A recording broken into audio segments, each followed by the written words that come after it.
네, 두 분과 함께합니다. 외교부 제일차관을 지냈던 최종건 연세대 교수 모셨습니다. 어서 오세요. 네, 안녕하십니까. 네, 오랜만에 모셨습니다. 네, 오랜만이십니다. 오랜 출장을 끝내고 돌아오셨습니다. 그리고 김종대 전 정의당 의원 모셨습니다. 어서 오세요. 안녕하세요. 네, 두 분의 해오가 3주 만이든가 4주 만이든가요? 4주 만인데 세 번은 이제 다른 기회가 있었지 않습니까? 네. 그러는데 참 이렇게 또 다시 볼 수밖에 없는 운명이구나. 그때는 다른 얘기 하셨잖아. 안 계실 때는. 아니 대타가 또 괜찮으신 분이었기 때문에 그런데 네. 결국은 또 이렇게 운명적 만남이구나. 홈런을 치는 경우가 있었는데 네. 방송의 속성은 네. 우리는 앞만 보고 얘기한다. 예. 얼굴에 보이는 사람만 보고 얘기한다. 좋습니다. 없으면 그냥 깐다. 예, 그렇습니다. 이건 뭐 방송가의 불문율이죠. 그렇죠. 네. 그렇게 이해하세요, 최 교수님. 네, 불만 없어요. 네, 귀 간지럽지는 않으셨나요? 네, 간지러웠어요. 오늘 미국 얘기를 좀 해야 되는데 트럼프 폭풍이라고 얘기를 해도 뭐 제가 볼 때는 과장은 아닌 것 같아요. 일단 지금 관세 전장을 개시를 했습니다. 예고대로 뭐 캐나다, 멕시코 그냥 25%팍 때려버리고 중국 10% 추가하고 품목별 관세 얘기까지 나오고 어디까지 치닫는 거예요 지금? 예, 보다 좀 자세히 말씀드리면 재집권 이후에 실제로 새로운 관세를 최초로 부과하는 정책을 결정을 했는데 뭐 그거 자체는 놀랍지 않지만 그 대상이 놀라워요. 바로 자기 이웃 국가인 멕시코와 캐나다, 뭐 중국도 있었습니다. 그러니까요. 예. 근데 이게 비무역 이슈를 걸어서 관세를 부과한 것이거든요. 그러니까 비무역 이슈라고 한다면 결국은 펜타놀의 원료를 캐나다와 멕시코, 중국이 미국에 유입하고 있다. 그렇기 때문에 미국 국민을 보호해야 한다. 모두의 안전을 확실하게 하는 것이 대통령의 의무라며 국경에서의 불법 마약 흐름에 대응하기 위한 관세 부과 행정명령에 서명을 하면서 캐나다, 멕시코에는 25%, 중국에는 10%의 보편적 관세를 부과하게 된 것입니다. 이게 참 희한하게 된 일이죠. 근데 뭐 보도를 보면 미국 기업들도 걱정하고 있다 이런 보도가 있긴 하던데 미국 내 반응은 좀 어떤 것 같아요? 예, 미국 내 반응을 좀 뒤집어졌죠. 일단은 그 미국의 이번에 대선에서 미국 대선에서 트럼프 대통령을 지지했던 네. 여러 노조와 단체들이 반대 시국 선언을 하고 있어요. 일단 미국 철강 노조라는 곳이 있는데 이게 네. 85만 노동자가 회원으로 있는 거대 노조입니다. 오랫동안 고장난 무역 시스템에 대한 체계적인 개혁을 요구해 왔지만 캐나다와 같은 주요 동맹국을 공격하는 것은 앞으로 나아갈 길이 아니다라고 이야기했고요. 또 미국 석유화학업계 단체는 우리는 북미 국가들과 신속히 해결책을 마련해 소비자들이 그 외향을 느끼기 전에 원유 정제, 석유화학 제품이 관세 일정에서 제외되기를 바란다라고 했는데. 근데 품목별 관세에 철강이 제일 앞에 있던데.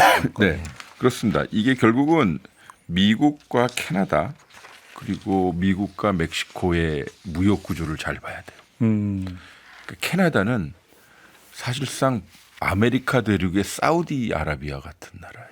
왜 사우디예요? 원유가 상당히 괄괄 나와요. 그래서 중유 같은 경우는 사실상 거의 대부분을 미국에 수출한다고 봐도 무방합니다. 심지어는 캐나다에 전기가 남아서 온타리오주 같은 경우는 미시간, 위스콘신, 그리고 뉴욕주 일부에다가 전기를 공급해주고 있습니다. 그러니까 이 원유를 그리고 에너지를 관세로 때리면서 지금 미국의 물가 동향이 심상치 않은 것이죠. 야, 그 전기 끊어버리면 타격 엄청 크겠다. 네. 그래서 식품산업 네. 단체인 소비자 브랜드 협회는 멕시코, 캐나다에서 수입되는 모든 상품에 대한 관세, 특히 미국에서 구할 수 없는 재료와 투입물에 대한 관세는 소비자 가격을 높인다. 미국 수출업체에 대한 보복으로 이어진다. 그래서 멕시코와 캐나다 지도자들에게 호소한다. 트럼프 대통령에게 협력해주고 저렴한 제품에 대한 소비자의 접근권을 보호하고 식료품 인플레이션을 유발할 수 있는 관세를 철저할 것을 촉구한다. 무슨 뜻이냐면 우리 대통령 좀 설득해줘라고 이야기해 주는 것으로 들려요. 근데 예. 남각성 할 때가 아니고 네. 일단 지금 멕시코, 캐나다에만 지금 때려도 이게 지금 거기에 진출했는 우리 기업들한테 바로 직격탄이 간다라는 거고 네. 1차 이미 시작이 됐고 거기다가 우리나라에서 생산한 제품이 이제 수출이 될 때도 이제 관세가 매겨지는 거 아니냐 걱정이 있잖아요. 네. 어디까지 갈 거라고 전망을 하세요? 저는 향후 한 일주일 정도는 우리 입장에서 관망해야 돼요. 왜냐하면 예상보다 더 강하게 캐나다와 멕시코가 들고 일어났어요. 예, 보복 관세 얘기 예. 바로 나왔더죠. 저는 어제 그 트리도 총리의 대국민 연설을 보았는데 상당히 비장해요. 그리고 그 내용도 매우 촘촘해요. 준비하고 있었던 것 같아요. 예. 긴급 기자회견을 밤에 열고요. 1,550억 캐나다 달러, 예. 약 우리 돈으로 따지면 155조 6천억입니다. 상당히 미국산 제품에 25%의 관세를 부과하겠다. 300억 달러 상품에 대해서는 바로 하고 나머지 1,250억 캐나다 달러 상품 제품에 대해서는 캐나다 기업들이 소위 대체 공급망을 찾을 때까지 시간이 필요하므로 2주 동안은 유예한다. 바로 때리겠다는 거고요. 술, 과일, 채소, 의류, 신발과 같은 일상용품, 그리고 핵심 광물, 에너지, 그리고 기타 파트너십 등과 관련된 제한을 포함해 여러 비관세 조치를 하겠다라고 하면서 캐나다 제품을 좀 사용하라. 그리고 여름에 미국으로 휴가 가지 말라. 그리고 슈퍼마켓에서 상표를 확인하고 캐나다산 제품을 골라서 미국 양주 대신 캐나다 양주 마셔라. 캐나다에서 이제 노 아메리카 운동이 시작이 됩니다. 그래서 이거예요. 캐나다의 각 주지사들이 이제 발표하기 시작했어요. 그래서 뭐라 그러냐면 플로리다산 오렌지, 테네시주 위스키, 켄터키주 땅콩 관세를 엄청 부과하겠다. 네. 근데 이 주들이 소위 트럼프를 전폭적으로 지지한 지지했던. 공화당이거든요. 그리고 멕시코 대통령인 클라우디아 세인바움 대통령은 경제부 장관에게 멕시코 이익을 보호하기 위한 관세 비관세 조치를 포함해 플랜 B를 시행할 것이다. 플랜 C까지 있다고. 예. 그러면서 뭐라고 그랬냐면요. 트럼프 대통령의 관세 부과의 명분으로 펜타닐 유입을 거론하며 멕시코 정부가 마치 범죄 조직과 동맹을 맺고 있다고 주장한 데 대해 이는 중상모략이라고 강하게 반박하면서 이게 저는 소위 킬러 포인트랍니다. 그런 동맹이 있다면 바로 이런 범죄 조직의 고성능 무기를 판매하는 미국의 총기 상점이다. 근데 그 세인바움 멕시코 대통령이 여성분이신데 상당히 강성 진보 개혁 대통령인데 경제학자 출신이죠. 예, 게다가 대통령으로 취임하자마자 이 멕시코 정계의 가장 뜨거운 감자였던 그 대통령 전용기 문제를 즉각 처리해 버려요. 네. 대통령 전용기가 상당히 럭셔리했고 사치품이라고 해서 팔아버리고요. 대통령이 해외 순방 다닐 땐 민항기 타고 다닙니다. 일반 여객기. 그 정도로 우지가 있습니다. 뭐 중국 상당히 세게 발표했고요. 이게 상당히 큰일인 거예요. 그러니까 일단은 좀 그 상대국도 세게 나오니까 여기서 이제 다시 어떤 힘의 균형이 어떻게 이제 맞춰질 수 있는지를 한번 일단 좀 봐야 된다 우리 입장에서. 근데 보면 캐나다, 멕시코 그리고 중국이요. 미국 전체 수출의 44.9%입니다. 거의 절반이네. 예. 예. 그리고 멕시코, 캐나다, 중국이 미국이 수입하는 모든 양의 41%를 차지합니다. 거짓 절반을 관세로 때린 거나 마찬가지여서 미국도 휘영청 걸릴 겁니다.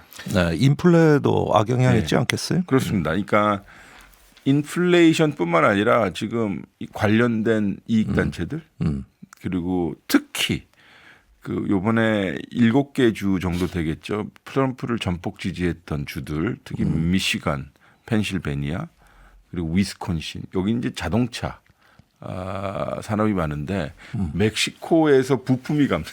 근데 이걸 관세를 25% 때려버리니 이쪽이 지금 자동차 노동, 철강 노동 이게 휘영청거리면서 이게 뭐지? 이러는 거예요. 네. 근데 뭐 잠깐 인플레이션 얘기 좀 우리 그 교수님 미국 다녀오셨잖아요. 물가가 어느 정도예요? 어마어마하게 올랐더만요. 어느 정도인데요? 예, 시급이 대학생들 소위 아르바이트 시급이 한 18불에서 22불. 22억. 우리나라 돈은 3만 원 3만 원 돈. 정도 되는 거네. 왜 이렇게 많아라고 생각했지만 응. 한 끼 점심으로 한 25불에서 30불 쓰는 것을 비교한다면 뭐 한끼 점심으로 30불을 쓴다고. 왜냐하면 기본적으로 팁을 20% 깔아줘야 돼요. 4, 5만 원이잖아 우리 돈. 예. 그러니까 물론 뭐 맥도날드 뭐 패스트푸드 사 먹을 수 있겠으나 그런 것도 상당히 가격이 올랐더라고요.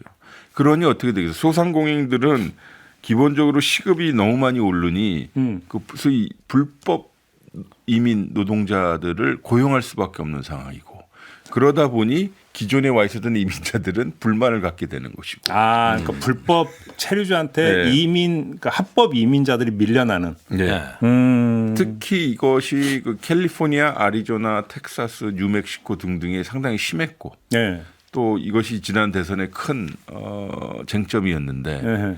결국은 이게 펜타닐 유입, 이민 문제 그리고 트럼프 대통령의 재선과 맞물려서 이게 지금 소위 퍼펙트 스톰처럼 이게 엄청 지금 휘몰아치고 있는 거죠. 그러니까 대선 때 보면은 히스패닉계는 전통적으로 민주당 지지층이다라고 했는데 이번 대선에서는 그게 아니었다. 아니죠. 요 얘기가 나온 게 이른바 합법 이민자와 네, 불법 불법 이민자 간의 그 관계. 네.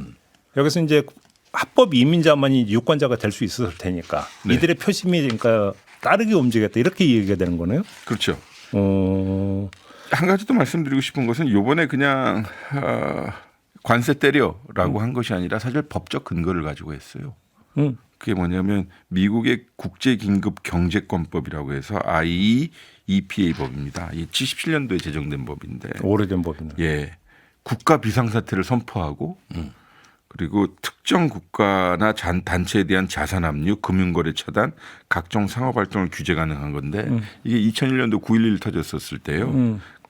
각국의 테러단체 그리고 북한에도 제재할 때 사용하는 법안입니다. 그러니까 이걸 걸어서 이번에 멕시코, 중국 그리고 캐나다에 한 거죠. 반이민 정책은 어디까지 갈 거라고 전망하세요? 이거는 처음에 세게 갈 겁니다. 제 생각에는. 왜냐하면 실제로 보여지는 시각효과가 너무 적나라하죠. 네. 그 사람들을 체포 구금해서 수갑 그리고 족쇄까지 채워서 군용기에 보내는 거니까요. 그러니까요. 그래서 특별히 관심을 갖고 봐야 하는 것들은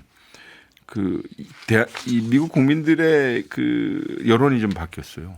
어떻게요? 뭐냐면 2020년도에 갤럽이 조사했던 걸 보니까 이민지에 고만 받아들이자라고 했던 미국 국민들이 한 28%밖에 안 됐는데 24년 11월에 자세를 보니까 55%로 급증한 거예요. 그러니까 트럼프의 캠페인이 먹힌다는 의미입니다. 그리고 아까 말씀드렸듯이 이미 정착했던 이민자들은 불법 이민자들이 자신들의 경제권에 혹은 생활권에 영향을 미치니 소위 배타적인 생각을 가지는 게 되는 거고. 그리고 아무래도 백인 주류 사회에서는 자기들의 정체성 게다가 뭐 범죄 이런 것에 영향이 있을 거라고 생각하니 소위 반이민, 소위 이민을 덜 받아야 된다라고 하는 이민 감소 지지율이 높아지는 거죠. 근데 이것도 남의 나라 얘기가 아닌 게 지금 그 미국의 불법 체류 중인 한국인만 한 11만 명?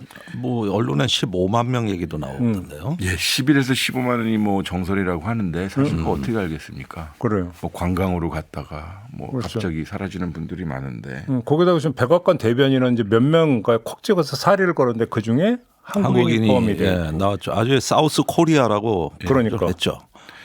예, 참 얄궂죠. 그러니까 아틀란타에서 이민세관 단속국에 체포된 사람이던데요. 아동 포르노 소지 혐의로 유죄 판결을 받은 사람이라 그러니까. 소위 죄질이 안 좋은 사람입니다. 이건 무조건 나쁜 사람인데 꼭 한국 사람을 찍어서 네. 자신들이 이민자 단속 강화 의지를 보여주겠다라면서 시연한 것이거든요. 네. 근데 저는 이걸 어떻게 느끼냐면 이제 국적 신경 쓰지 않겠고 또 소위 자기네 나라의 불법 이민자는 곧 범죄자라고 하는 동맹이고 뭐고 동맹이고 없다. 뭐가 없다라는 것을 이야기하고 싶어하는 것 같아요. 그래서 그러면 그 미국에 있는 한국인 불법 체류자를 잡아서 추방하면 우리나라로 보내는 거잖아요. 그러니까 그럼 우리나라는 어떻게 해야 되는 거예요? 그러니까 이게 영어로 얘기하면 우리는 불법 이민자라는 표현을 쓰지만 서류 미비 이민자들이라고 표현하거든요. 직역을 한다면 예. 언도큐멘티드 이미그런트라는데 예를 들어서 입양 갔는데 그 미국 부모들이 시민권을 자기 입양한 아들 딸한테 안 준 사람. 그럴 수도 있지. 그럴 수도 있죠. 그리고 엄마 아빠 따라서 불법으로 갔지만 거기서 정착해서 살고 있었던 소위 불법 이민자 2, 3세들. 예. 그들은 그냥 불법이 되어버리기 때문에 추방당하는 거예요. 아이고 이게 아주 뭐 그러니까 평생 여파가 미국인으로 만만치 살다가 그냥 불법 혹은 잠재적 범죄자가 되고 족쇄까지 채워서 미국 군용기에 타서 혹시 압니까? 오산 비행장에 내릴지. 아니 근데 그런 사람들은 또 한국인의 정체성은 또 없는 사람들이잖아요. 그냥 미국 사람이죠. 와서 정착하기가 어렵죠. 그러니까 예. 어떡하냐 이 문제도 그러니까 나중에 우리나라 입장에서 사회 문제가 될 수가 있는 거죠. 아니 그러니까 이 문제도 사람들이 이렇게 마냥 폭주하다가 어느 선에서 멈출 거라고는 대다수가 전망을 해요. 네. 전문가들도. 예. 또 이민자들의 임금 문제도 이게 합법자 위주로 되면 임금 인상이 되니까 이제 어느 선에서 멈출 것이다. 이렇게 하는데 이 집권 초에 트럼프가 예상외로 폭주의 강도가 강합니다. 우리가 흔히 보호무역이다 할 때는 이게 목적이 다른 나라를 배타시하고 적대시하자는 얘기가 아니라 자국의 산업을 보호하기 위해서 하는 걸 보호무역이라고 하는 거거든요. 근데 이게 지금 관세 이 폭주가 더 극단화되다 보면은 자국의 산업에 해를 끼치거든요. 이건 보호무역의 목적이 아니란 말이에요. 그리고 이민 문제도 마찬가지입니다. 이게 결국은 노동시장을 왜곡할 수가 있는 거고 자국 산업에 또 상업에 피해를 줄 수 있단 말이에요. 그런데 지금 트럼프가 하는 거는 어떤 자해적인 어떤 모습까지 보이는데 트럼프의 특성이 이렇게 질러놓고 뒤로는 협상하고 거래하는 스타일 아닙니까? 그렇죠. 일기 때도 중국에 대해서 관세 폭탄 딱 때리고 뒤로는 중국하고 거래를 했거든요. 그렇죠. 그래서 미중 관계가 파국으로 안 갔다고. 그래서 이번에도 어떤 집권 초에 이렇게 폭주하는 모습을 어느 수준에선 진정하고 다시 조정기에 들어갈지 이게 우리 관심사예요. 차 교수님 어떻게 전망하시는데요? 제가 아까 말씀드렸다시피 사실 중국한테만 그랬다면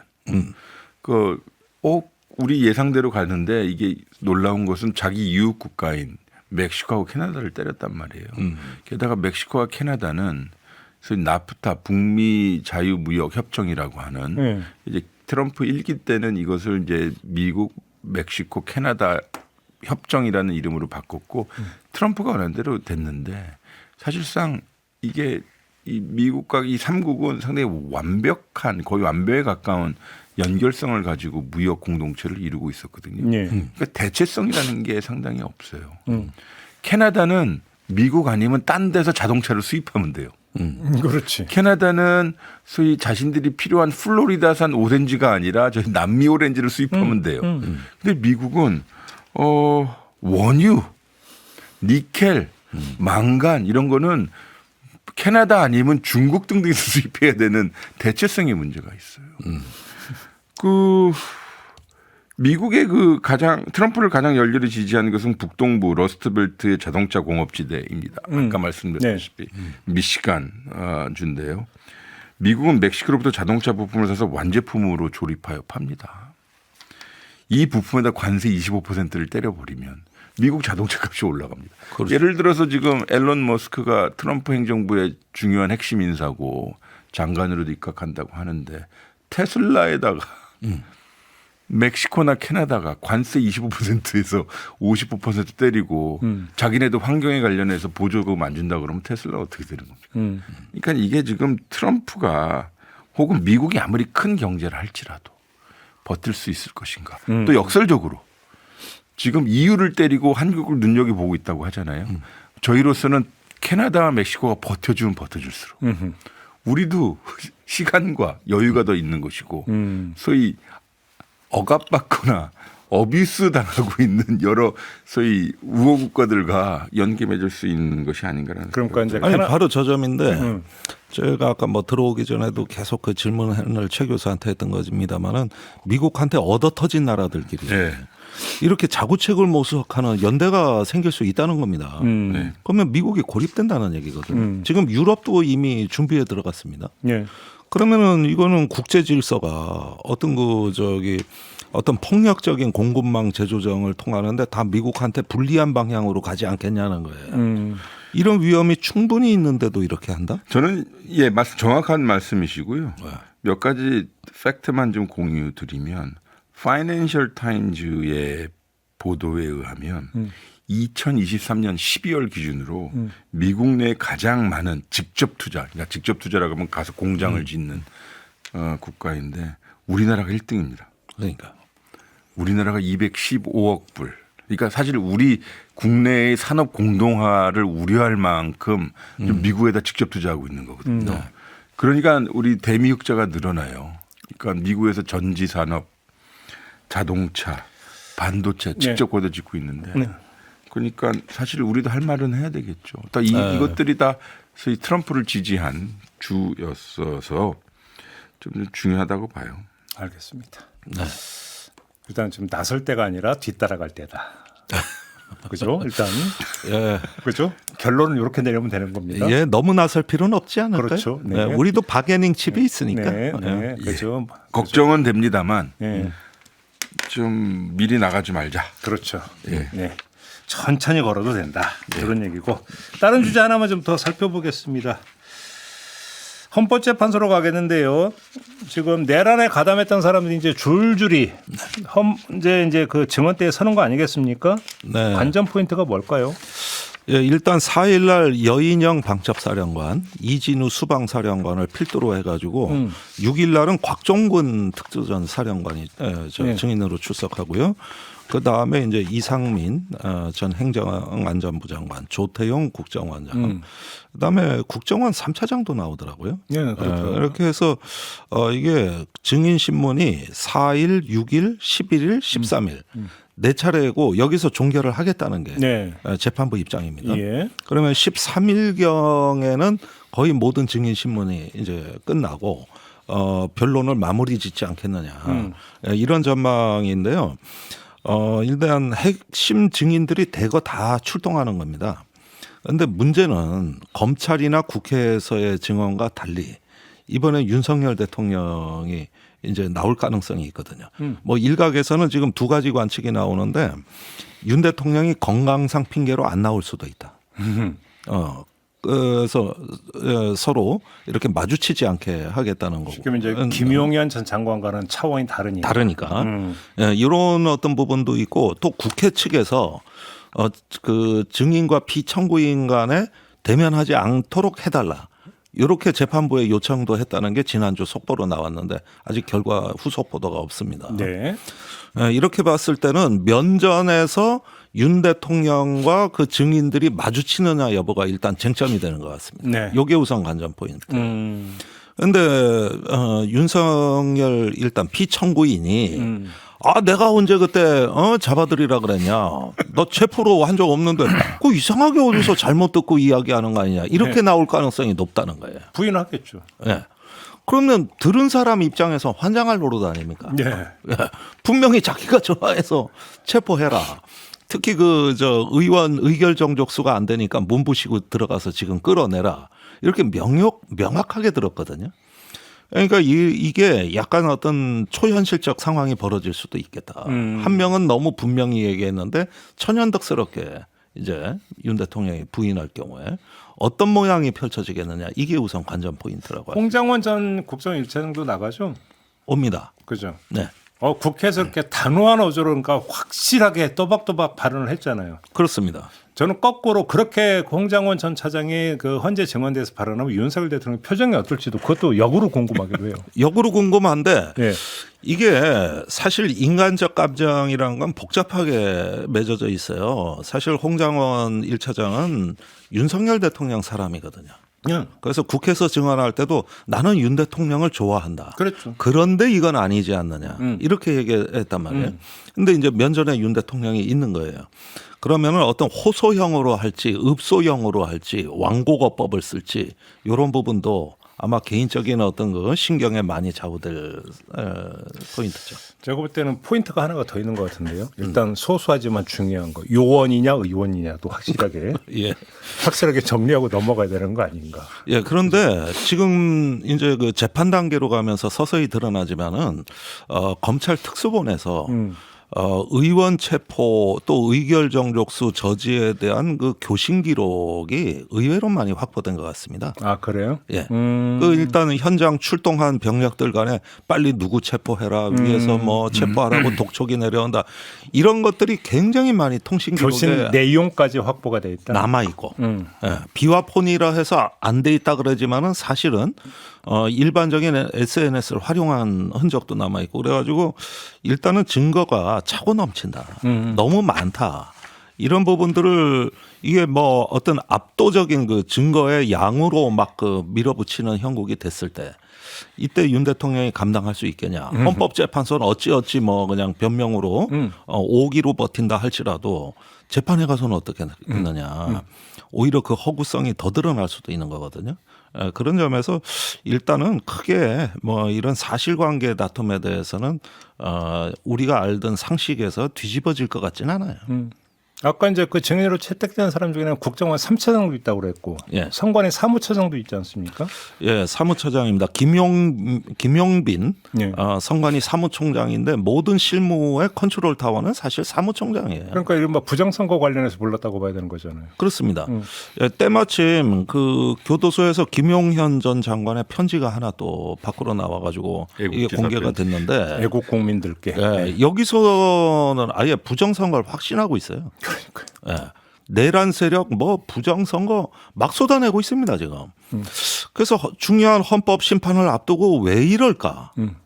그 저기 헌법재판소 가서는 뭔가 기어 들어가는 목소리로 아니 뭐 제가 부정선거가 있었다는 뜻은 아니고요 하면서 말꼬리를 흐렸거든요. 근데 교도소에 들어가자마자 편지에서는 어떠냐? 예. 완전히 확신범으로 또 돌변하거든요. 예. 예, 이런 차이들도 어떤 상황이냐 또 어떤 재판 자리냐에 따라 가지고 나오는 말이 다르다는 거. 그건 이제 이 부분도 유심히 보시면 되겠어요. 웅변과 토론의 차이 정도로 하면 되는 거죠. 웅변과 토론. 예. 혼자 떠드는 거와 예. 그러니까 그 주고받을 때의 차이. 근데 웅변이건 토론이건 진실은 객관적 사실은 하나거든요. 하나죠. 예. 예. 다만 이제 그 이제 진실을 밝히는 차원이든 진실을 감추는 차원이든 행위의 강도의 차이가 이제 그 형식에서 나오는 부분이 있는 거죠. 뭐. 그렇습니다. 편지라는 게 일방적으로 혼자 떠드는 거니까. 네. 결국은 어떤 시위대를 선동해야 된다는 요구와 자기의 죄를 경감해야 된다는 요구가 충돌하는 거예요. 그러니까 헌법재판에 가서는 그거 뭐 경고형이었고 계엄이 아니라 계몽이었고 의원이 아니라 요원이었고 이런 식으로 해가지고 저기 축소하려는 성향이라 보면. 그런데 밖에 시위대를 선동할 때는 내란 세력이 대한민국을 점령했고 배후에 중국 공산당이 있고 부정선거가 저지러지고 있고 악의 무리라고. 이렇게 또 해야 된단 말이에요. 그러면은 어느 게 우선이겠습니까? 제가 보기에는 일단은 저기 이 윤 대통령 체포가 늦어지고 재판이 길어지면은 선동의 힘이 더 커지는 거예요. 그러니까 결국은 재판장에 가서는 살살 이렇게 조금 축소하는 듯한 말을 하고 변명을 하되 진짜 목적은 선동이죠. 밖에 나와서는 일단은 더 크게 모일 수 있는. 그러면서 국민변호인단도 모집한다는 거예요. 근데 그게 자기의 형량을 줄이는 방법이라고 확신을 할 수도 있죠. 왜 그러냐면 그렇게 여론전을 열심히 펴가지고 압박을 한. 그러니까 판사를 압박을 하면 네. 뭐 무죄까지는 뭐 한다 하더라도 형량을 좀 줄일 수 있지 않을까. 결국은 같은 차원의 어떤 다른 시도일 수도 있는 거죠. 아니 그러니까 이게 말입니다. 재판에 가서는 자범처럼 행동하고 저기 혼자 있을 때는 애국지사처럼 행동하다는 거예요. 그러니까. 예. 전혀 극단적으로 다른 모습 아닙니까? 이렇게 해가지고 이제 밖에 여론은 우군화하면서 재판장에 가서는 강아지 마냥 살살거리는 거죠. 네. 개요 개. 저는 그 비유에 가담 안 했습니다. 네, 네. 아무튼 근데 지금 그 수사도 좀 확대가 되는 것 같아요. 군인들에 대한 수사도. 예, 일단은 그 체포조 수사가 조금 더 확대되는 것 같습니다. 예, 현장에 출동한 그 영관급 장교들이 누구누구를 체포한다 하는 어떤 교신들이 다수 나오다 보니까 이 체포조에 대한 수사가 급진전되고 있습니다. 그래서 검찰이 국수본에 대한 수사가 여전히 계속 어떤 그 추가 입건으로 이어지고 있고 또 거기에 가담한 영관급 장교들도 입건이 된다. 이게 이제 주말에 나온 보도거든요. 이렇게 봤을 때는 검찰이 이 계엄 사태를 폭동이라고 보는 이유는 병력을 출동해서 물리력으로 저지하면서 한 걸음 더 나가서 일단 체포, 구금 이걸 이제 노상원식으로 얘기하면은 수거죠. 수거, 분리수거. 예. 여기까지 따른 거를 일단 기본 수사 방향으로 잡고 가는 거다. 근데 왜 경호처장과 경호본부장은 왜 구속영장을 청구를 안 한답니까? 저도 그 이유를 모르겠어요. 저도 이게 지금 제일 의아하고 미스테리한 대목이 이게 검찰 특수본이 이런 수사는 잘해요. 네. 뭐 내란, 계엄 뭐 다 수사 잘하는데 유독 경호처에 대해서는 두 번이나 그러니까. 그 주요 인사에 대한 체포 구속영장을 기각했단 말이에요. 그러니까요. 네. 네. 도대체 그 이유가 뭐냐? 근데 거기에는 사실은 우리가 비어 있는 블랭크가 하나가 있죠. 검찰은 윤석열 대통령에 대한 수사는 하지를 않았어요. 안 했죠. 그러니까 윤석열 대통령에 대한 수사 의지가 얼마나 검찰에게 있었는지를 확인할 방법이 지금까지는 없었어요.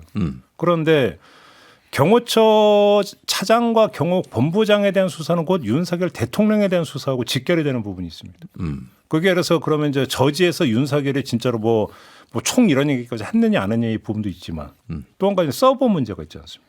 그렇죠. 비화폰 통화네요. 그러니까 이게 결국 경호처 차장과 경호본부장에 대한 어떤 그 검찰의 수사 의지로 한정이 되는 것이냐 윤석열 대통령에 대한 수사 의지로 한정이 되는 것 넓어지는 것이냐 네. 이 부분의 차이는 좀 있다고도 봐야 되겠죠. 그러니까 그거는 계엄 이후 사태입니다. 그렇죠. 그러니까 이 계엄에 대한 검찰 수사 의지는 일단 저는 인정합니다. 그러나 계엄 이후에 경호와 관련된 거, 증거 인멸과 관계된 거 이런 이후 상황들의 여죄가 또 지진이 있으면 여진이 있는 거거든요. 이 부분에 대한 게 분리돼 있다는 인상을 받는 거죠. 그러니까. 네.